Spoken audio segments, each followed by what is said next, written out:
This is a special KMOX news presentation. KMOX Examines Guns in America.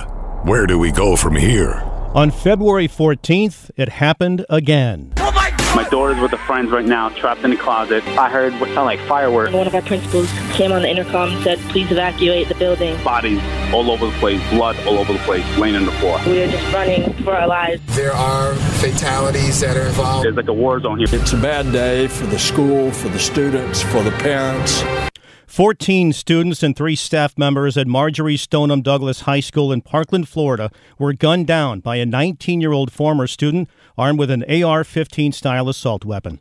In the following days, surviving students decided they had enough and began a movement aimed at preventing the horror that has become all too common in America from happening again. What do we want? Change! When do we want it? Now! A change is overdue.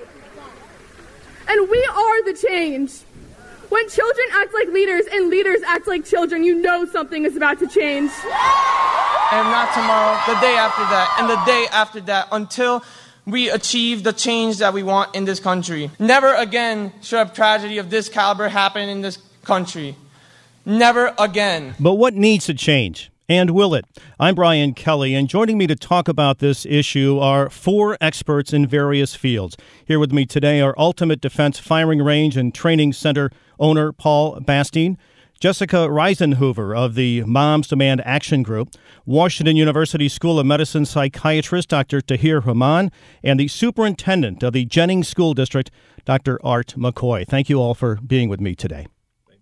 So, Dr. McCoy, I will start with you. Of course, a lot of the talk since the shooting of February 14th has been about arming teachers and hardening schools. Here's what President Trump had to say on Friday. Well-trained, gun-adept teachers and coaches and people that work in those buildings, people that were in the Marines for 20 years and retired. So, Dr. McCoy, your thought on the president's plan to arm teachers as a way of protecting students? Well, first and foremost, I just want to send my condolences and love to the families who have lost loved ones recently on the 14th, and for many of the tragedies, the 18 or more tragedies that's occurred since 2018. First, I want to say it's not a new notion to have teachers be armed. Texas is a state that allows for more arming of individuals, teachers, and educators, and so forth. So it's not a new notion. But I would say that it's important that the appropriate people have arms in schools, and those appropriate people start with law enforcement, school resource officers, police, having a greater presence there. I would say, secondly, the only way to truly combat an active shooter with a high-powered firearm is force on force. So the notion of having more individuals who are trained with arms on school is one that's important if you are in a setting that is faced with this type of situation. I must be the first to admit that these shootings have occurred predominantly in places that have people that are predominantly Caucasian individuals, and so not high urban places as far as mass shootings. So, you know, that's important, but you have to follow the data of the who, the where, and the what. And I think before you arm just straight arm teachers, we take an approach, and I take an approach of the heart, the head, and the hand. So mental health and trauma-informed practices is how you touch the heart. We have 2 health-based clinics, and we have psychiatrists and on staff, as well as a counselor, 2 counselors that are therapeutic counselors in every school in addition to the school counselors. So that's the heart. The head, enlightening people to be vigilant, to be aware. We really say 3 key words: run, fight, and hide. So you need professional understanding of how to hide. You need a professional understanding of how to run and be alive. And you need a professional on staff that knows how to fight. And so lastly, the handguns and guns in general. You have to have security of any weapons on campus, from boxes and safety lock boxes and safes and things of that nature. You have to have a specific uniform if you're going to have a non-police officer have guns and things of that nature, because the first thing cops will think on the campus is, where's the shooter, and let's take them out. So you have to have a lot of communication, both physical in their attire as well as verbal in the planning and arrangement. Active shooter training that includes the staff members that you may have with guns. So I'm not a proponent of just giving teachers guns, but I am a huge proponent of having trained people in schools to have arms so that you can have more and have the school be more safe. Paul Bastine, you train people with concealed carry and other weapons. Do you think that you can have teachers trained to be able to handle an active shooter situation? Absolutely, absolutely. In fact, I agree with everything he just said. The thing is that it has to have an element of understanding that you have to consciously and subconsciously be able to stay in a situation and be able to kill a killer. And that's what is going to happen is you have to be able to kill a killer. My kids, my sons, their third grade teacher, Miss Gordon, was phenomenal. She was an incredibly nurturing person. She was the right teacher for the right time for my older son's academic career. But she's not the kill the killer person. Right next door was a friend of mine who was a highway patrolman for 14 years and figured out this is not my vocation. This is not what I've been put on this earth to do. I'm here to teach third grade social studies.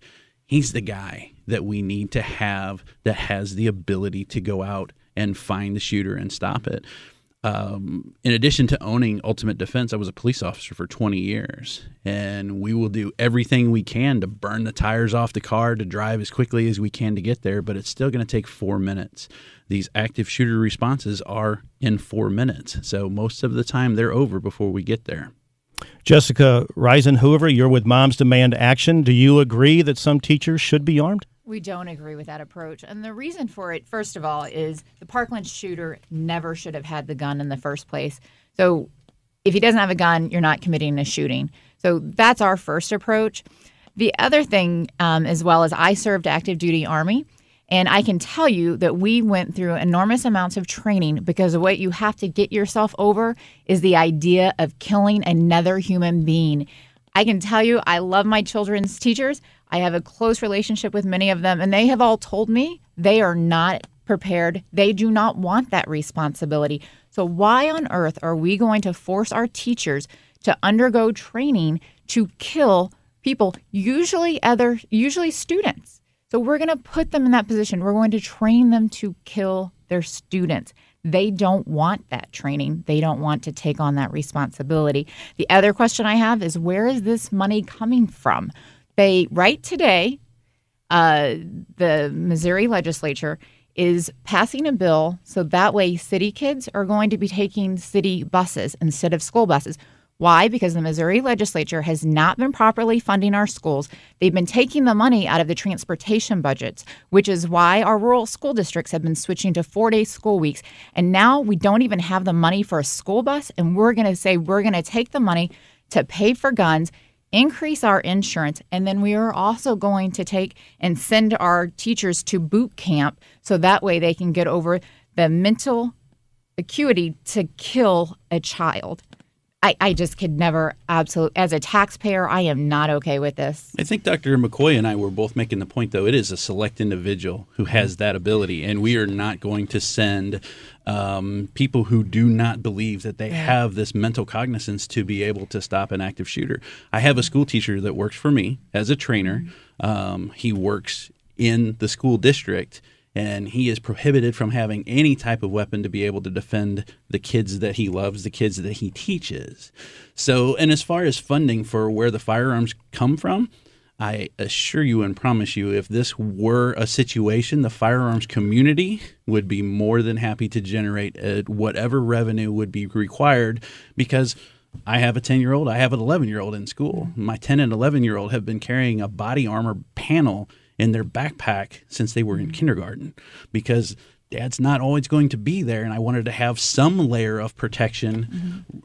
If I had a teacher who had the training, who had the mental cognizance and experience of being able to protect my children, absolutely all for it. And that's fine that if you know someone that's willing to do that. What if we have an entire school full of teachers unwilling to do that? So now we're going to have to pay for a police officer for those schools. And that's not always the answer, because there was a police officer at Parkland and he stood outside. He refused to go inside. You have a trained police officer who refused to go inside that building and engage an active shooter.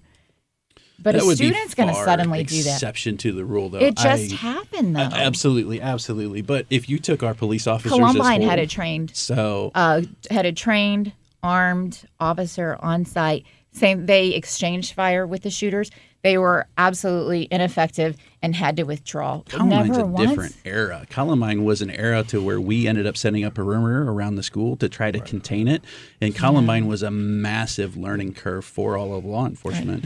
So now, Pico College had armed students. They refused to leave their classrooms with their guns to engage the shooter. So we've had numerous examples of armed people on site, and they have either been ineffective or they stood there locked and afraid. But suddenly we're going to ask our teachers to take on that role. Dr. McCoy? Yeah, I just want to say the three-pronged approach, you can't only have defense and you definitely can't only have offense. And offense is having a gun and a shooter, and defense is having people hide and having people run. The prong has to be heart, head, and hand, because for sure there are many people who don't want to take a life. Cops included, military included, and definitely teachers included. The key in the term that I've used 8 years ago is an A-team. Literally, as a CEO of schools, I have a responsibility to make sure everyone gets home safely and lives.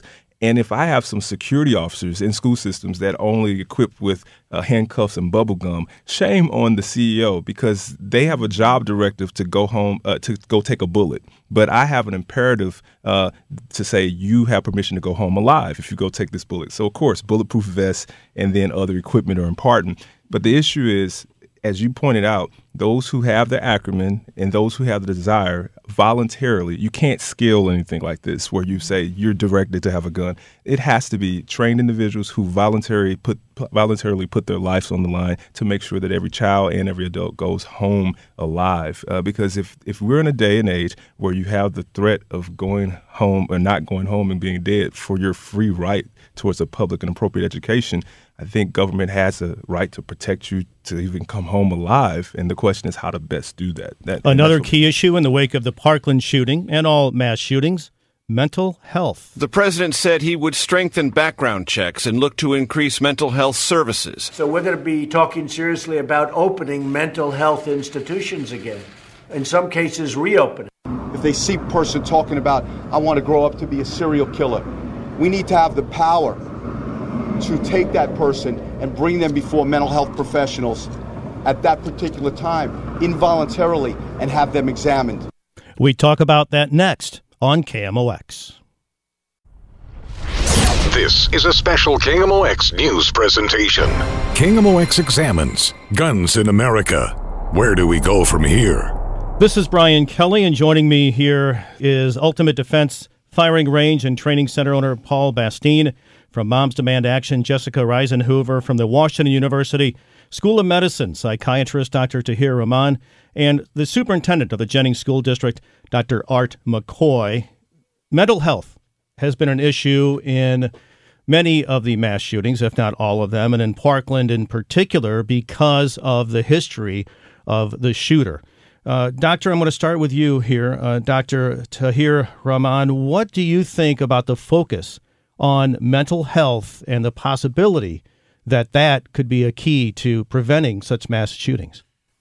Well, Brian, I think that you'll be surprised to hear what I have to say, because mental illness does not cause these types of events. And that is a frightening statement. And I think Americans need to know this. So I'm here to tell you and everyone, your listeners, that this idea that mental illness is somehow a magic way of stopping this is simply not true.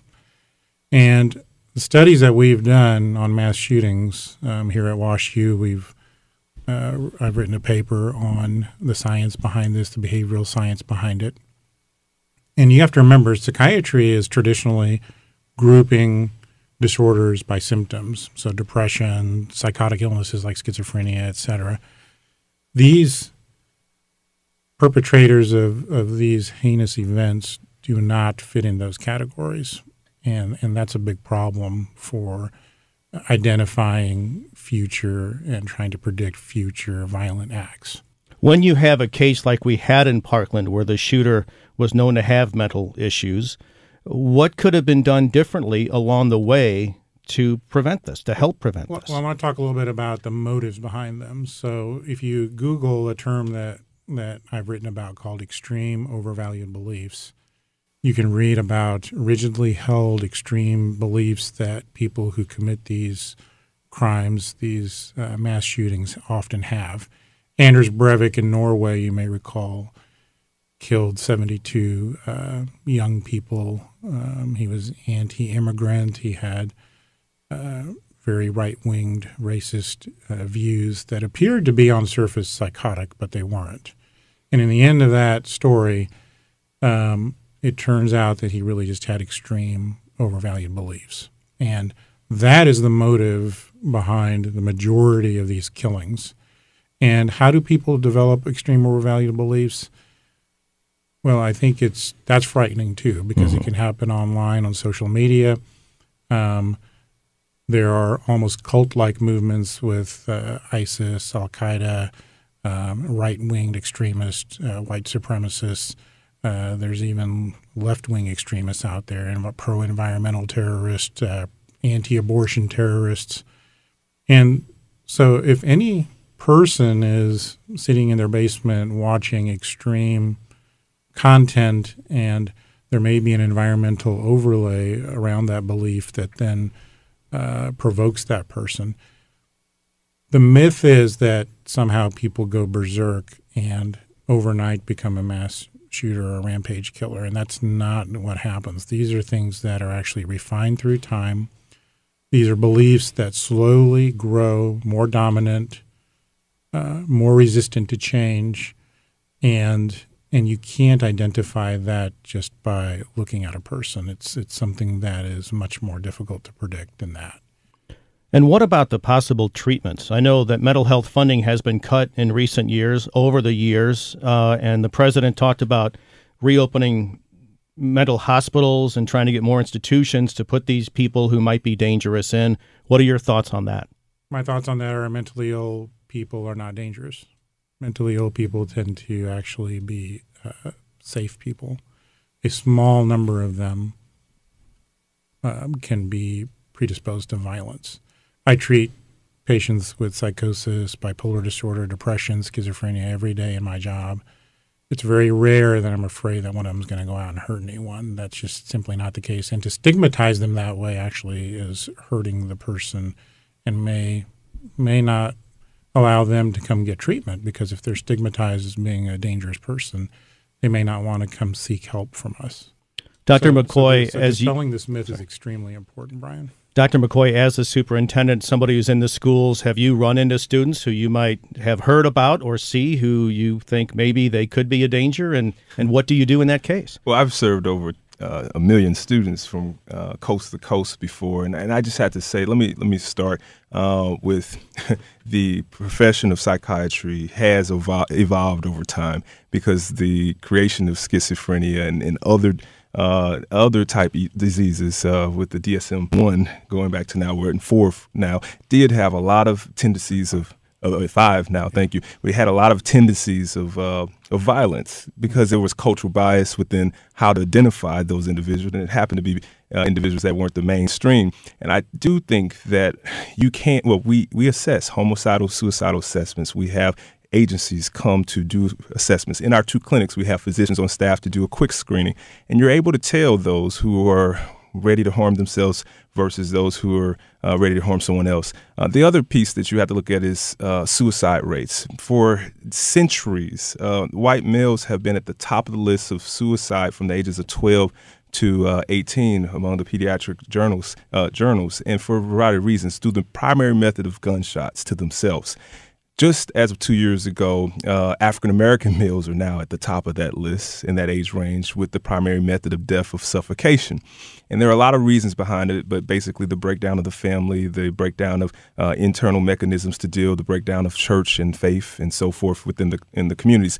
But I just say all that to say the sense of hopelessness creates an attitude that often has someone have temporary insanity or a video game syndrome of life is not real, it's more so fantasy. Let me see how many points I can get to take things out, and then I'll take myself out and maybe reboot and start over again.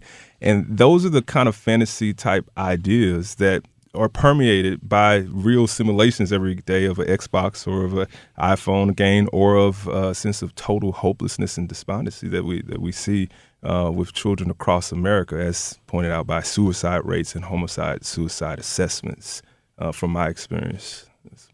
And, one of the things that we support are some states have done them, a small number of states have done them at this point.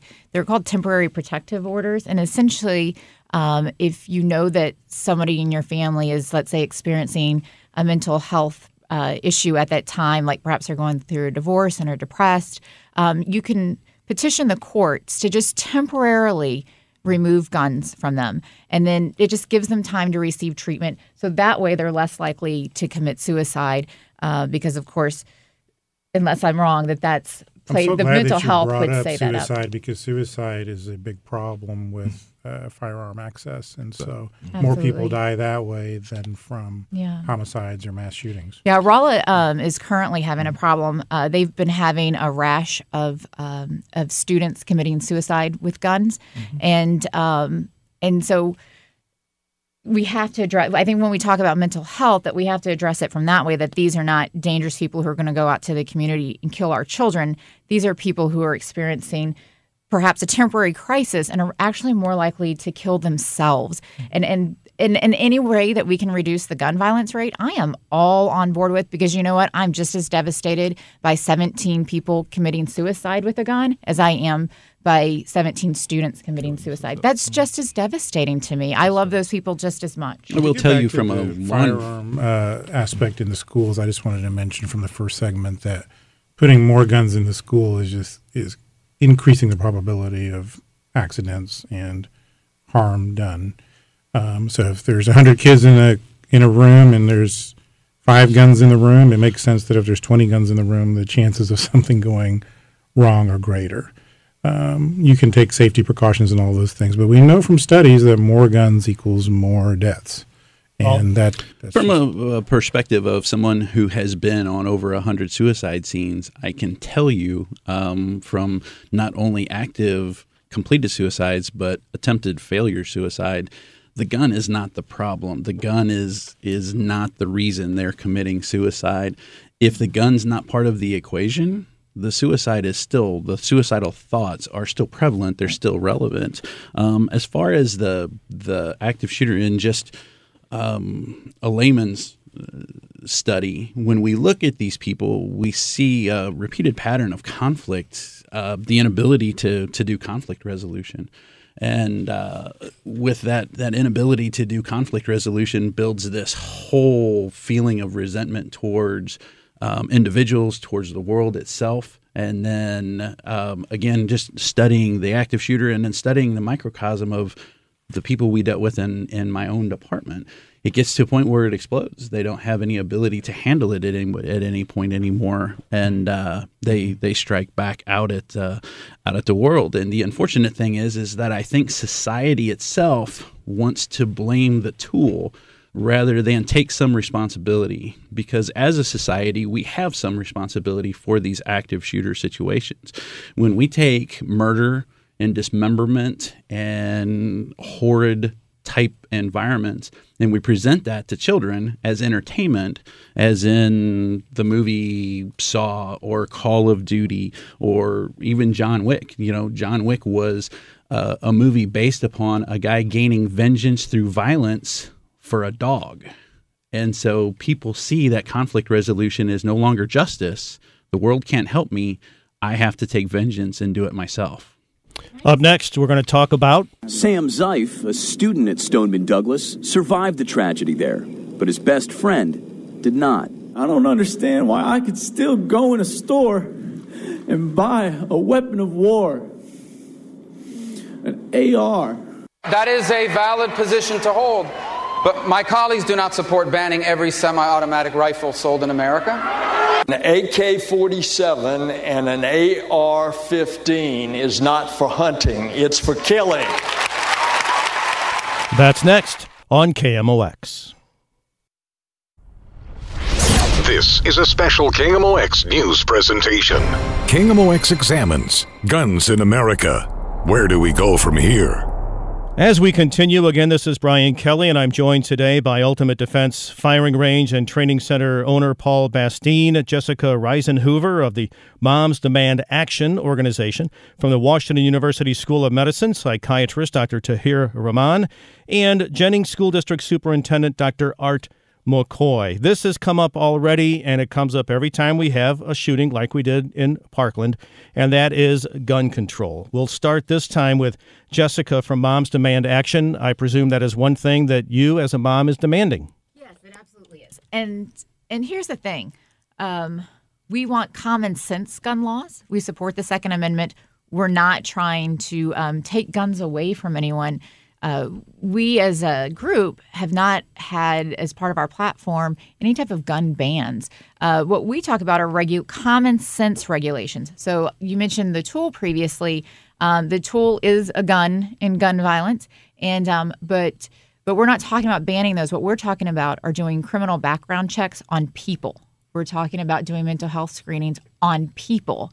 We're talking about doing training for people. Again, it's always the people that are at the heart of it, and that's what common sense regulations are about. They're about providing parameters on the people, not on the tools. What about assault weapons, so-called assault weapons, bump stocks, and things along those lines? Right.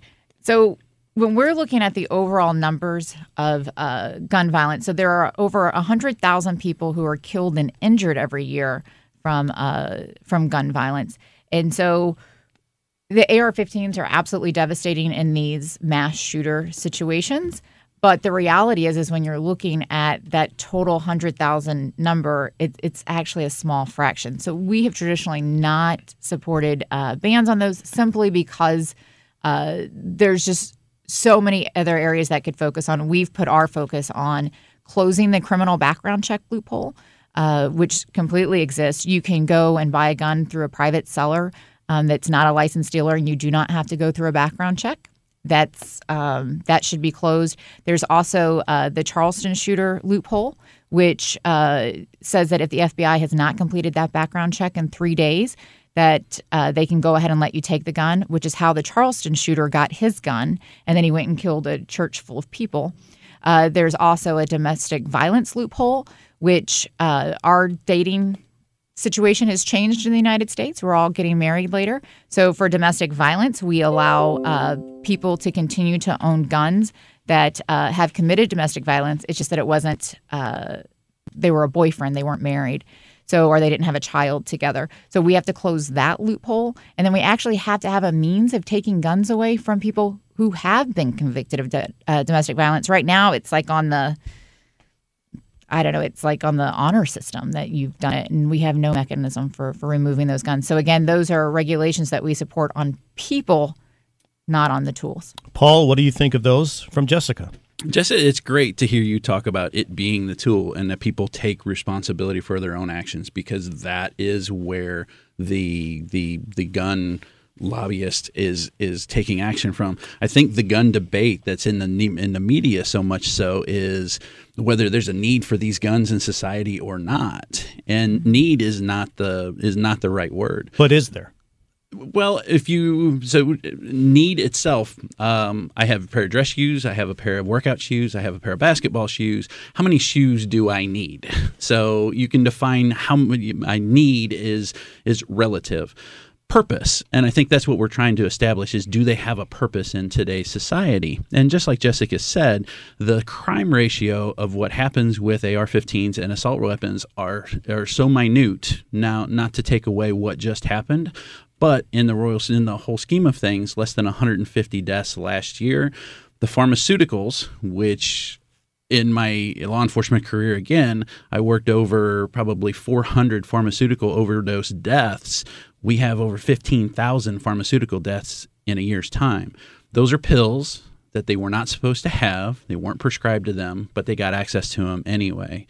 And that's kind of what our situation is. If you truly want to do homicide, if you truly want to do suicide, you will have access to a gun. You will get a gun, regardless if it's by legal means or if it's by illegal means. We have 300 million guns out there, so the cat's already out of the bag as far as getting those back. Dr. Rahman, do you have any thoughts on whether or not some weapons should be unavailable to Americans? Well, I think that this is something Americans have to decide, and we always go back to our Constitution and the Second Amendment, which is held as a very important part of our culture and our heritage. But at the same time, that was written a long time ago, and the types of weapons have changed dramatically over the years. And I think people would say it's reasonable that a person shouldn't own a tank or a bazooka. Where does an assault rifle fall on that range of all the way down to a musket from the 1700s? And so I think when the Founding Fathers wrote about militias and about guns, it's something that needs to be interpreted in the period that it was written in the context it was written in. Supreme Court has ruled on these. It's always like a 5-4 decision. It's very politicized. But my job is really here as a scientist, as a behavioral psychiatrist, to tell your listeners that it is not mental illness that causes these, and that's a very simplified view of a very complex problem that is further more difficult, I should say, than just a simple yes or no on guns. Can we all agree if the fact that if we have somebody who has homicidal tendencies and they want to do mass shooting, they're going to accomplish that regardless of if it's a handgun or if it's explosives like Oklahoma or if it was bombs like Boston Marathon? If people don't have firearms available to them, their mission is their goal is still going to be accomplished. We started doing regulations on explosives after the Oklahoma City bombing. However, every single time we have one of these shootings, we say thoughts and prayers. It's too soon to talk about it, and then we do absolutely nothing. And thank goodness we didn't do that after Oklahoma City bombing. If you want to know that gun regulations work, look at the regulations on automatic weapons. So we started that, I believe it was in the 80s, so during the Reagan era. So what they did is they said that they didn't ban the automatic weapons. They said that you have to have this specific license. You can get it. You have to have this specific license. No new ones can be made. And so when they said that you have to have this specific license through the ATF, that was it. It was like by having just that licensing requirement, we have never had a shooting with an automatic weapon. And the other thing, too, is with the – I'm so sorry. With the – I'll let you have it next. With the AR-15 in Parkland, he killed and injured one person every 5 seconds. I want to see that accomplished with a knife because I don't think it's possible. Dr. McCoy? I think what's important is that I come to this conversation not thinking that I'm right, and I think we have to have an open mind towards other things. But I know that we have a right. We have a right to bear arms. We have a right to life, liberty, and the pursuit of happiness. We also have a responsibility in the role that I have as a CEO of thousands of kids. I have a responsibility to make sure that they come and go safely. And so we as adults have to take the responsibility to make it right. And that's the whole concept of being a more perfect union. We want to make our systems more perfect. Every system has a crack, has a hole, has a loophole. But ultimately, we want it to be better today than it was yesterday so that 17 lives aren't lost. That's Dr. Art McCoy. He is the superintendent of the Jennings School District, also alongside Moms Demand Action, Jessica Risenhoover, Washington University School of Medicine psychiatrist, Dr. Tahir Rahman, and the owner of Ultimate Defense Firing Range and Training Center, Paul Bastine. We'll wrap up next on KMOX. This is a special KMOX news presentation. KMOX Examines Guns in America.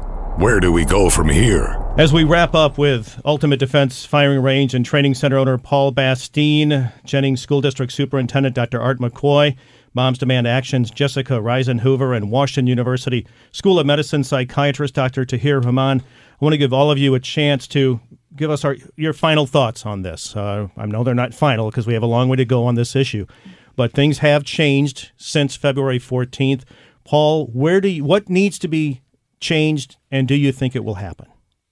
I think we need to take a look at society in general as to what's creating these monsters. What is the core of how these people are being developed, and fix it. The tool of how they're doing and how they're administrating it is not the problem. It's the core of what is their motivation. Dr. McCoy? Well, I have to say that I love the students who are speaking up and refusing to accept anything that any adult is saying right now if it's not keeping them safe. And just like students led the civil rights movement, just like students led desegregation, the students will lead the new voices and roles and then take the seats that we ultimately have of power. I have to thank the police department and Chief Bilmer and Captain Cox and others who serve the schools tirelessly with school resource officers, and then, of course, our teachers and our school boards and others for tackling the challenge of being a more perfect system. The goal is to be better today than we were yesterday so that more lives aren't lost. Jessica Risenhoover. Hi, thank you so much for having me today and for having a diverse panel. I really appreciate that. What I would leave you with is that the weapon that is consistently chosen is the gun, and we have to evaluate why that is. They have the option of a spoon. They have the option of a knife. They have the option of a bomb. They have the option of a truck. Yet they consistently choose none of those. They always choose the gun. We have a responsibility as parents to our children and as responsible citizens to make sure that we keep guns out of the hands of people who shouldn't have them. And that should just simply include simple steps like criminal background checks, training, mental health screenings. Those aren't things that are too much to ask of society. And Dr. Rahman. I'm here to say that we really need to pay attention to, I'm giving a red alert about what's happening online with social media, with people interacting online, that people can develop extreme beliefs. And our definition is that an extreme overvalued belief is one that is shared by others in a person's culture, religion, or subculture. The belief is often relished, amplified, and defended by the possessor of the belief and is differentiated from an obsession or delusion. The belief grows more dominant over time, more refined, and more resistant to challenge. The individual has an intense emotional commitment to the belief and may carry out violent behavior in its service. This is the operational definition we're using to study these types of events. And I believe that the frightening part of this is that it can happen and there may not even be any outward signs of what's going on. I want to thank you all for being here. This has been an excellent conversation, which I think is something that if we're going to work towards solving this problem, this is the way to get it done. And I want to thank you all for being here and taking part. I'm Brian Kelly. Thank you for listening on KMOX.